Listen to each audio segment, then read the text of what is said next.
Welcome to Counters.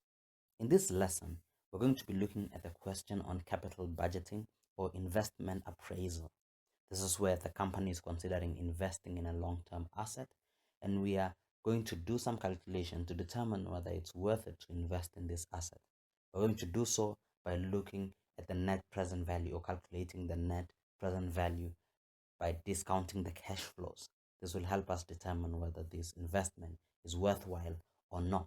So this will be a very thorough example, and if you are struggling with capital budgeting, I believe that this will help you understand the subject much better. And we have done other lessons on capital budgeting. At first, we looked at relevant costs. This will help you determine which costs will be relevant when you're doing your calculation or when you're doing your table. So if you don't know that, you might want to go check that one out, or you can check that one out after this lesson, after we discuss every item that we'll be going through. You can click on the link on the top right of the screen to check that one out on relevant costs, and you'll find the link in the description below as well. We also did another lesson where we specifically zeroed in on recoupment and salvage value, as well as depreciation and wear and tear allowances.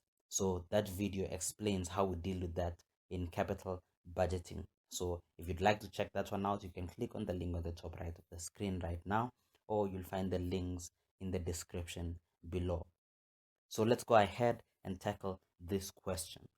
Here we are told that you are the financial manager of a company known as Kiriswa Crafts. Kiriswa Crafts manufactures and exports different African bags. After a detailed feasibility study, the company realized that there is a market to export these bags to other African countries as well as to Europe and the United States of America. If the company decides to undertake the export of the bags, it will have to expand its current production capacity in South Africa. As a result, they have asked you to assist them in deciding whether or not to pursue this new and exciting business venture. You are considering the financial merits of the transaction. Then we're given details pertaining to this transaction. If they're to go ahead, what will happen? And then we'll have to consider each and every one of them and look at them and see how we'll deal with them. But let's go quickly to the requirement. We are asked to advise management whether they should invest in the new bag machinery or not. And in addition, we should clearly state reasons for excluding certain expense items from your capital budget. This is where relevant costs is important, and we should round off our answer to the nearest rand. So I'm going to be doing the solution in Excel, so you can be following along on a paper or whatever you want to use. So here I've already drawn up the description and the number of years, and we are ready to go ahead. The first thing I like to do when I'm doing a capital budgeting question is to determine what is the period. What are the periods that we are dealing with here? Well, we are told that the estimated lifespan of this project is expected to be 4 years, ending 31st of December 2023. So 4 years to ending 31st of December 2023, and then I go ahead and draw up my table, put all the years from year 0 to year 4. So if 2023 is year 4, that means that 2020 is year 1. You can see that's what I've already done, and you can see that I have also year 0, 2019. Very important, don't forget to put your year 0, because if you're going to make this investment, you're going to make this investment now, and right now we're at year 0 or at period 0. So let me highlight that. So as for every line item that I complete, I will highlight it in yellow so that I know we are done with that one. Now that we've done with that one, let's go ahead and begin.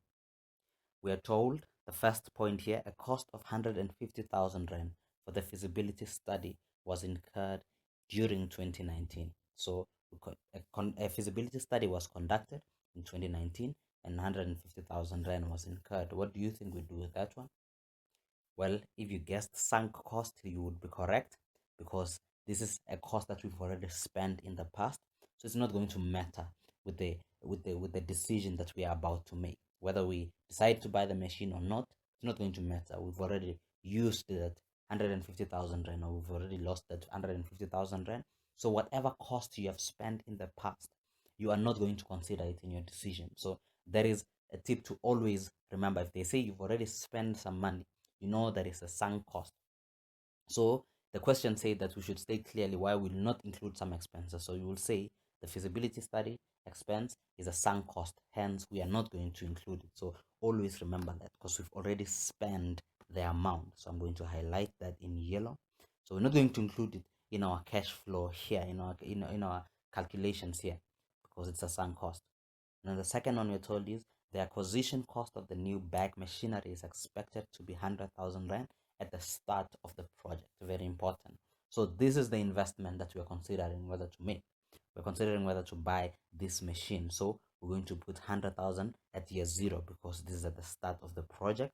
So we go to year 0, and then we call the description plant acquisition cost or machinery acquisition cost.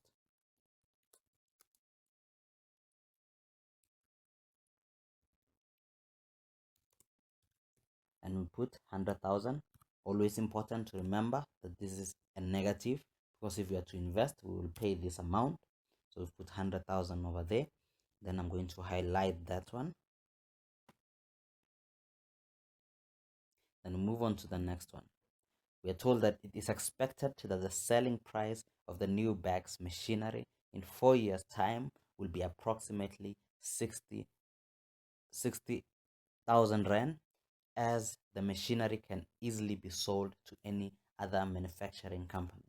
So what do we call this? This is called salvage value. And like I said, we looked at recoupment and salvage value in our previous lesson. So be sure to check that one out if you do not understand it well, and how it also affects taxation. Very important. So we are expecting to sell this machine at the end of year 4, or in 4 years' time. And we are expecting that we expect to sell it for 60,000 rand, because it can easily be sold. So we put that as the sale of the machine. But remember, the period is very important. We put that year 4. So we go to cash on disposal of plant or disposal of machinery, and we put 60,000 rand, and that is a positive 60,000 rand, because if we sell it, we will receive the cash. So we've done that one. So let me highlight it.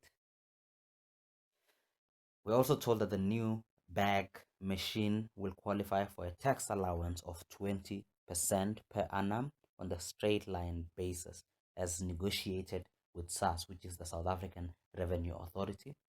The company will depreciate the asset at the same rate for accounting purposes. So this is also another very important thing, that we are getting a wear and tear allowance of 20% per annum on a straight line basis. And if you saw our lesson on this subject, on wear and tear allowances, depreciation, salvage value, we say that we do not take into account the salvage value when we are calculating the wear and tear allowance per annum, or the depreciation per annum. And this is because we are dealing with capital budgeting, because for tax purposes we are not going to deduct the 60,000 rand from the 100,000 before we calculate the 20%. So it's very important to take note of that. For tax purposes, you just take the cost of the machinery and you multiply it by the percentage that you are given by the revenue authority. So we call that wear and tear. So I'm going to do my calculations here on the side, wear and tear. And then how much is the wear and tear? It's 100,000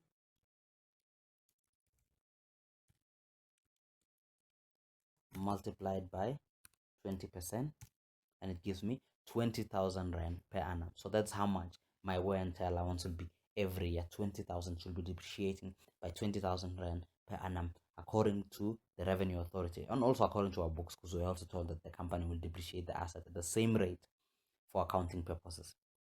Now, one thing we know about the wear and tear allowance is that the wear and tear allowance is a non-cash item. That means that there is no movement of money. So we do not include it in our cash flow calculation here, because here we're only dealing with cash movements. So we know wear and tear is not a cash item. But what else do we know about wear and tear? Wear and tear is an expense, and that expense has got a tax effect. So remember, we have our income statement. In our income statements, we have all our incomes and all our expenses, and then we get to a taxable income. So for us to get to taxable income, we take our income minus all our expenses. So that means the more expenses we have, the less taxes we pay. One of those expenses will be wear and tear. And when we have wear and tear, it reduces the amount of tax we pay. So that is what is relevant to see that the tax effect on the wear and tear that we have. So the wear and tear itself, non-cash item, we don't include in our cash flow, but the tax effect on this amount is what is important, and that is what we will want to include in our cash flow, because we'll be paying less tax. So we have to determine how much less tax will we be paying. So let's calculate the tax shield, which is the how much we'll be saving on tax as a result of having the depreciation of the wear and tear. We take the wear and tear per annum multiplied by the tax rate. So let's just quickly check how much our tax rate here is. We're told that the corporate income tax rate is 28%. So we're going to put that amount. So the wear and tear multiplied by the tax rate, 28%, and gives us an amount of 5,600. So that means we're going to have a tax shield every year of 5,600. So let's put it from year one, that is, not from year zero, because year one is at the end of the period. So so we don't include year zero, we always start at year one. So we have the 5,600,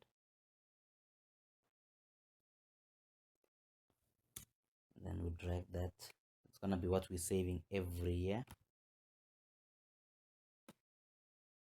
And then another thing, maybe I should have even done that before I did the tax shield, but it's fine. We're going to do the taxes that we may have to pay, that we will have to pay as a result of disposing of the machinery. Remember from our previous lesson, and if you'd like to understand that, we went through it in great detail, so I'm not going to go through it in great detail here, where we looked at salvage value. We said that if our salvage value is different from our tax value, then there is a tax effect, and we're disposing of this machine at the end of year 4 for 60,000 rand. Now the question is, how much, according to the Revenue Authority's eyes, is our asset worth at the end of year 4? What do? Well, we're going to call that tax values, because that's how much the Revenue Authority sees our asset is worth. So we're going to take that, and we know that we're going to dispose of this machine at the end of year 4, as we were told. So that means we calculate how much the accumulated wear and tear is. How much the accumulated wear and tear is. So accumulated wear and tear. And what does accumulated wear and tear means? It's all the wear and tear for each of the years added together. So we're going to take the 20,000 wear and tear multiplied by 4. So I want to know how much wear and tear we will have for this machinery for all the years until it is sold. So I'll multiply that by 4. That means accumulated wear and tear is 80,000 rand. So according to the Revenue Authority's eyes, our wear and tear, all the wear and tear that we will have for this machinery until it's sold is 80,000 rand. That means, according to the Revenue Authority, the tax value of the asset, the value of the asset is 100,000. So let me put 100,000 minus the 80,000 accumulated wear and tear. So that means, according to the Revenue Authority, our machinery is worth only 20,000 rand. So you can see that the tax value is different from the salvage value, of the asset. That means there is a tax effect. So how are we going to calculate the tax on that? Well, we see the difference. We see, according to the Revenue Authority, how much profit are we making as a result of selling this machinery. So we go and take the salvage value of 60,000. That's how much we'll sell it for, and then we deduct by how much the Revenue Authority is telling us our asset is worth, our machinery is worth, and we see that we're making a profit of 40,000 rand. So I'll call that profit on disposal. According to the Revenue Authority's eyes, that we're making a profit of 40,000 rand. That means we have to pay taxes on this amount. We have to pay taxes on the profit that we are making. If it was a loss, if our salvage value was less than the tax value, then we will have a tax saving, because it's an expense. Loss on disposal is an expense. So we'll have a tax saving, but because we made a profit, we have to pay taxes on this. The tax amount that we will calculate here is going to be paid at the end of year 4, because that's when we are disposing of the asset. So we put the tax on disposal, and we have an amount of 40,000. That is how much the profit is, multiplied by the tax rate of 28% that we were given. And we have an amount of 11,200. I'm supposed to put it at the end of year 4. So that is where I am supposed to put it. And we put it as a negative. So I forgot to do that. Let me put it as a negative. And there we have our tax on disposal. Now, you could have either done that or used the formula that we used in our previous lesson when we looked at salvage value, where we looked at the formula of what is the after-tax salvage value. So you could have used that formula to calculate that, and you have all the amounts here, and you'll be able to get the same answer. You're going to get 60,000 minus the 11,200, which is 48,800. So instead of putting these two amounts here, you just have put here 48,800 as a positive. But that's another way of calculating it here. But the breakdown here makes it simple for you to understand every procedure that we followed. Now that we have done that one, let's move on to the next one. So we've done this 20% allowance, warranty allowance. Now here we told that the demand for this product is expected to be 20,000 units per year. 20,000 units per year. So we're going to be selling this product for we're going to be selling 20,000 units of the bags every year. That's what we're expecting. And then we are told, so let's find how much it's going to cost. We're told that these African bags will be priced at 100 Rand per unit in 2020. The sales price will then increase by 10% per year thereafter. So we're going to sell 20,000 units. So sales units, so I'm just putting here my notes for calculations. 20,000. Okay, and then sales price, we have 100 Rand per unit, and we know it's going to increase by 10% every year. So what are we going to do? We're going to take 20,000 units that we expect to sell, multiplied by 100 Rand per unit. Sorry, I'm doing it in the wrong column. Just move it down. Sales. Okay, we have 20,000 units multiplied by the 100 Rand per unit, and we have an amount of 2 million Rand. And then from the second year, we are told that it's going to increase. Let's look at it again. We're told that the sales price will then increase by 10% per year thereafter. So we're going to take the amount from the previous year, multiply it by 1.1, because it's 100% plus 1 plus 10%. And then we do that for year 3 and year 4. Now we have the sales, then so we can highlight all that. What else are we told? We are told that it is expected that Kiriswa Crafts will be able to maintain a gross profit margin of 10% throughout the lifespan of the project. There will be no opening or closing stock of finished goods in any year. There will be no opening or closing stock of finished goods in any year.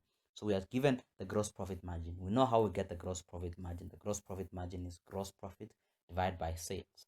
If you'd like to check that ratio, you can click on the link on the top right of the screen. Otherwise, that is simply how you do it. It's the gross profit divided by the sales. That means if our gross profit margin is 10%, what is our cost of sales? Our cost of sales is 90%. So I'd like to put the cost of sales there. Cost of sales. So gross profit is 10% of the sales. So that means our cost of sales is 90% of the sales. So we put 200,000 times 90%, and we do that for all the years. Okay, and we're done with that one. Now let's move on to the next one. So I'm not going to put my cost of sales, my gross profit down here, just because of the tax calculation that we're going to do. And also I want to total up everything in every line item. So if I put gross profit here, I can't total up everything. I will have to skip the sales and the cost of sales.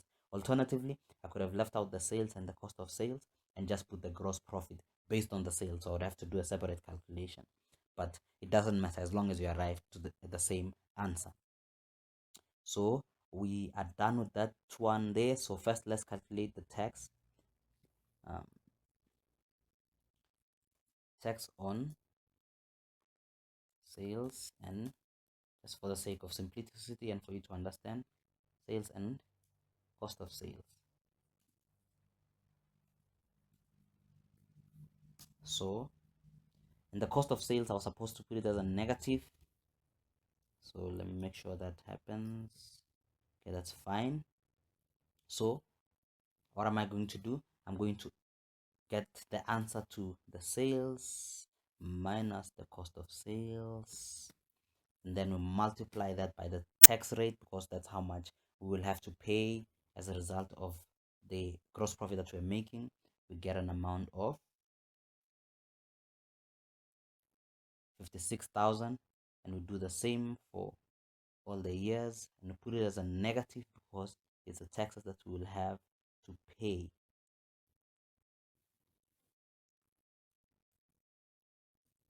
Okay, now that we are done with that one, we can move on to the next one. So what I just did here, I just took the sales minus the cost of sales, and then we get the gross profit, and on that gross profit we're going to pay taxes, and I got the taxes, and I took the tax percentage of 28%, and I was able to get how much tax we will pay as a result of the gross profit that we are making every year. So let's move on to the next one.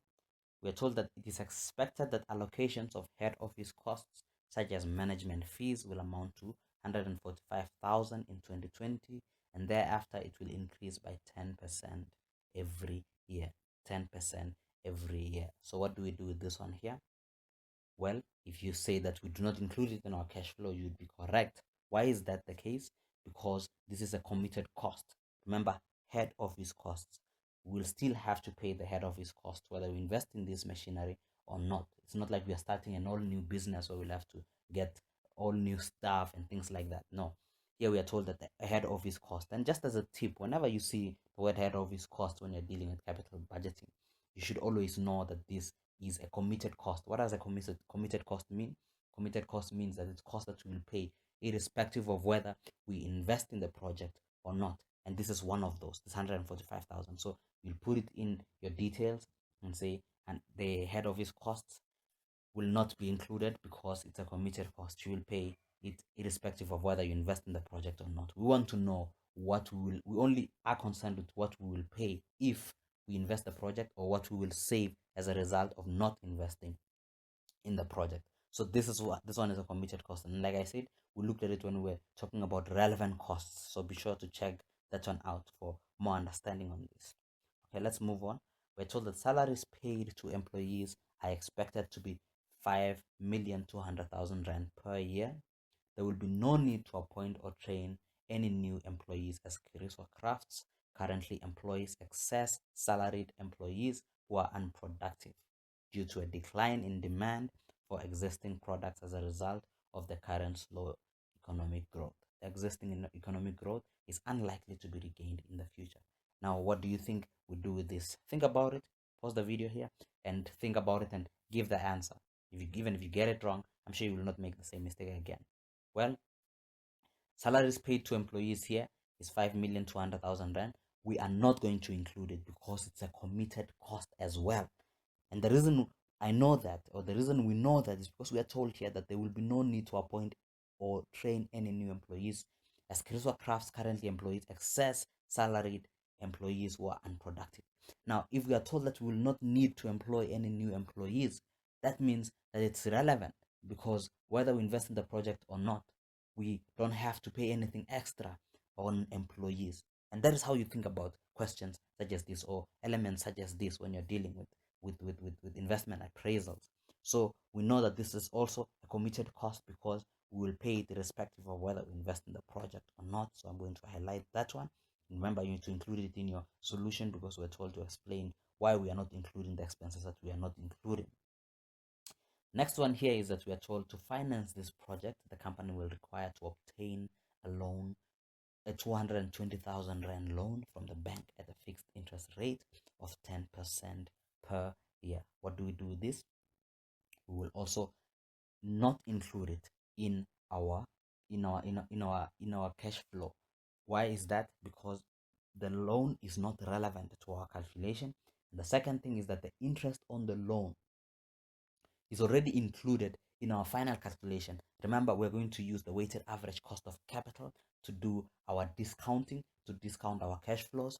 And as a result of that, this 10% is taken into account in the weighted average cost of capital. If you know how to calculate the weighted average cost of capital, it's all your cost of financing, your cost of equity, and your cost of debt to arrive at the weighted average cost of capital. If you'd like to check a lesson on that one, you can click on the link on the top right of the screen and you'll find the lesson as well in the description below. But what I'm saying here is that the interest that we'll have to pay on this loan is already included in our discounting percentage. So we're not going to include it. And the loan itself is irrelevant to our cash flow. So always remember that when you're also dealing with investment appraisal. So I'm going to mark that as done as well, as we have gone through it. Next, we're told that the high production capacity will result in a high investment in working capital. That means we have to invest in working capital. The company's initial net investment will be 49,315 to be invested in 2020. Thereafter, it will increase by 10% per year. It will increase by 10% per year. So, what are we going to do with this one? Remember, we have to now invest in working capital, and the net investment will be 49,315 to be invested in 2020. That means we'll have to take out money and invest as a result of taking on this project because of the high production capacity that we are told here. That means this is a cash outflow if we invest in the project. So we have to take that into account. So we have to put that in our cash flow. So we put that investment in working capital. And what is the amount? In 2020, we are told it's 49,310. 49,310. Sorry, 315, not 310. And then what are we told? We are told that thereafter it will increase by 10% per annum. Thereafter it will increase by 10% per annum. So we have to increase it by 10% per annum. So we're going to take the amount at first year multiplied by 10%. Now, don't make a mistake of putting the full amount and adding 10% on top as if you're paying the same amount plus 10% on top of it, because we are told that this initial investment will increase by 10%. So we're only interested in the 10% portion.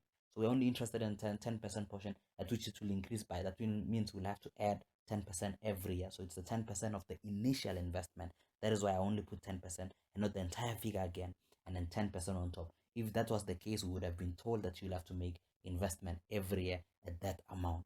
But we're told that the initial investment will increase just by 10%. So we just take the 10% and put it at year 2, 3, and 4. So let's do that.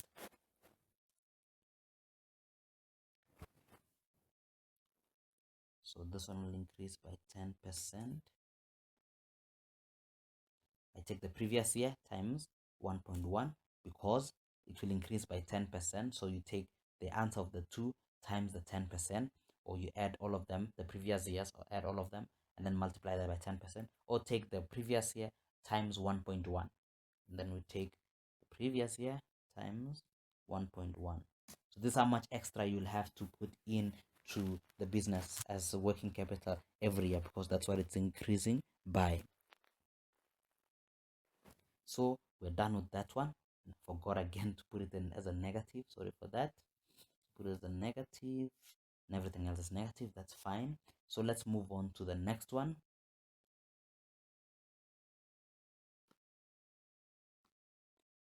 Okay, you highlight that one.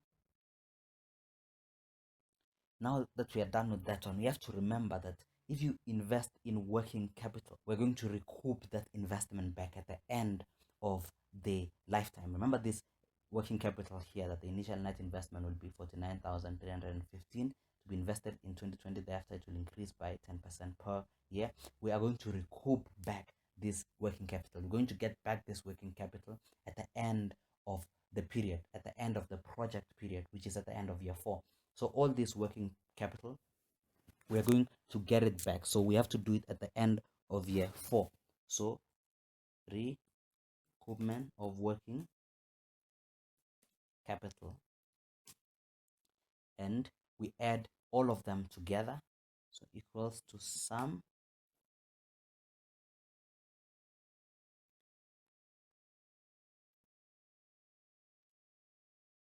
and this is how much we are getting back at the end of the project life. So you have to remember that at the end of the project life, you're getting back your working capital. So we'll put it as a positive at the end of year 4. And now that we are done with that one, there's nothing else left. We are given the weighted average cost of capital here. So that means that it's easy. We don't have to calculate the weighted average cost of capital. We are just given the percentage. So we have to take that into account. So we have no other notes to take, or other cash flows that we have to take into account. So let's total up our cash flows. So I'll write down cash flows, and then I total all of them up. So equals to sum,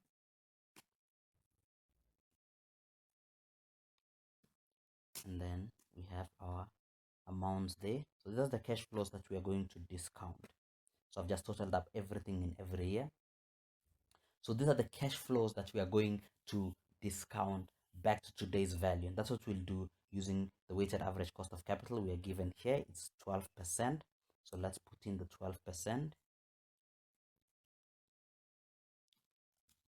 12%. And then what do we need to do? Now we just need to calculate our net present value. We need to discount them to today. Now I'm going to use the Excel formula to discount my cash flows. Now, if you do not know how to do that and you'd like to know how to do that using the Excel formula, click on the link at the top right of the screen. We'll go through another quick example where we explain how you do the NPV together with the IRR as well, using the using Excel. So you can check that one out. We also did some lessons where we discounted cash flows using various financial calculators. So if you'd like to check those ones out, I'd leave the links in the description below.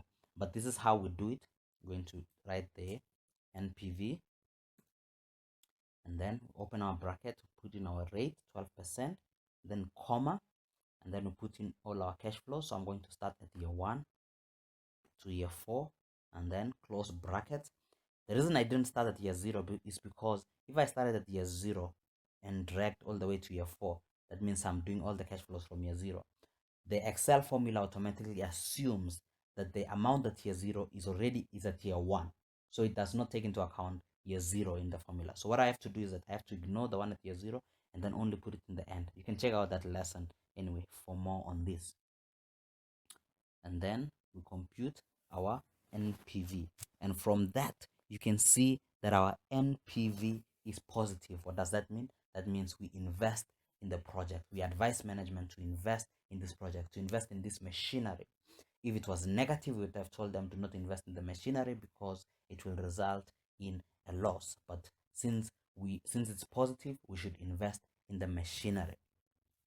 Now we have just done everything we are asked together with the requirement, and that is how you do an investment appraisal question. We're going to look at more questions in the near future. If you'd like to check those ones out, I'll also put the links in the description below. But I hope this question has made sense. If you have gained value from this lesson, if you have learned something from this lesson, please subscribe to our channel and like this video and share it to your classmates. If you have people that you're studying with, or you have people that you think this might help, please consider sharing it with them as well. And leave your comments and your queries and your question down below, and I'll be sure to respond. Till next time, cheers.